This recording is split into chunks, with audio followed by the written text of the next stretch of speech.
दादू में सोलंगी चांडिया तकरार में 4 इंसानी जानियूं ज़ाया ऐं 5 ॼणनि जे ज़ख़्मी थियण वारो मामलो। दादू जी अदालत में ॿिन्ही धुरियुनि विच में झेड़े जे केस जी ॿुधणी थी। दादू जे मॉडल कोर्ट जे जज मोहम्मद अशरफ डहराज जी अदालत झेड़े जे केस में ॿिन्ही धुरियुनि जी 12 जवाबदारनि खे 2 साल कैद जी सज़ा जा हुकुम ॾिना, जॾहिं त सोलंगी धुर मथां 9 लाख रुपया ॾंड ऐं चांडिया धुर मथां 72,000 ॾंड जो फ़ैसिलो पिणु ॿुधायो। सोलंगी धुर जा जवाबदारनि में वारिस सोलंगी, आज़म सोलंगी, सरवर सोलंगी, अमजद सोलंगी, गुलाम मोहम्मद सोलंगी ऐं एहसान सोलंगी शामिल आहिनि ऐं चांडिया धुर जा जवाबदारनि में गुलाम कादिर चांडियो, सजण चांडियो, यामीन चांडियो, सरवर चांडियो, अकबर चांडियो, पुनल चांडियो शामिल आहिनि।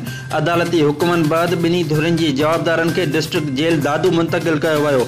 यादि रहे त 19 महीना अॻु दादू शहर जे मोहम्मद शाह कॉलोनी में घर जी छत ते चढ़ी बिजली जी तार लॻाइण तां झेड़ो थियो हो। ॿिन्ही धुरियुनि जे हथियारबंदनि जे हिक ॿिए ते फायरिंग दौरान झेड़े में 4 इंसानी जानियूं ज़ाया ऐं 5 ॼणा ज़ख़्मी थिया हुआ।